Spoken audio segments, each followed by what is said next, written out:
ಹಾಗೆ ಸ್ಟ್ರೆಸ್ ಅನ್ನೋದು ತುಂಬ ಕಾಮನ್ ಆಗಿದೆ ಈ ಕಾಲದಲ್ಲಿ. ಎಲ್ಲರಿಗೂ ಸ್ಟ್ರೆಸ್ ಅನ್ನೋದು ಇದ್ದೇ ಇರುತ್ತೆ.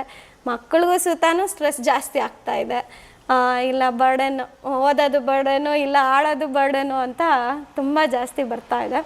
ಯಾವ ಥರ ನನಗೆ ತುಂಬ ಕೋಪ ಬರ್ತಾ ಇದೆ, ಯಾವ ಥರ ಆ್ಯಂಗ್ಸೈಟಿ ತೋರಿಸ್ತಾ ಇದ್ದೀನಿ ನಾನು ಅಂದರೆ ಎಲ್ಲನೂ ಬೈದಾಗ್ತಾ ಇದ್ದೀನಿ.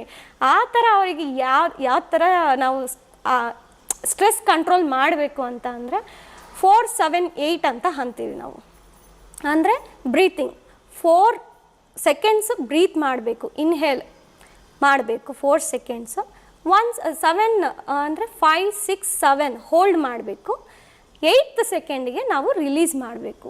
ಈ ಥರ ಒಂದು 10 ಟೈಮ್ಸ್ ಮಾಡಿಕೊಂಡ್ರೆ ಅವರಿಗೆ ಸ್ಟ್ರೆಸ್ ಅನ್ನೋದು ತುಂಬ ಅಂದರೆ ತುಂಬ ಕಂಟ್ರೋಲ್ ಆಗುತ್ತೆ. ನಾವು ಇದು ಸ್ಟ್ರೆಸ್ ಇರೋ ಅವರಿಗೆ ಅಂತ ಅಲ್ಲ, ನಾರ್ಮಲ್ ಆಗಿ ಡೈಲಿ ಮನೇಲಿ ಕೂತಿರ್ತೀವಿ, ಈ ಶುಗರ್ BP ಆ ಥರ ಇರೋವರು, ನಾವು ಮೆಡಿಟೇಷನ್ಗೂ ಹೋಗೋಕ್ಕಾಗಲ್ಲ, ನನಗೆ ಮೈಂಡ್ ಕಾನ್ಸಂಟ್ರೇಷನ್ ಇರಲ್ಲ ಅನ್ನೋ ಅವ್ರ ಸುತ್ತಲೂ ಈ ಬ್ರೀತಿಂಗ್ ಟೆಕ್ನಿಕ್ನ ಯೂಸ್ ಮಾಡ್ಕೋಬೋದು.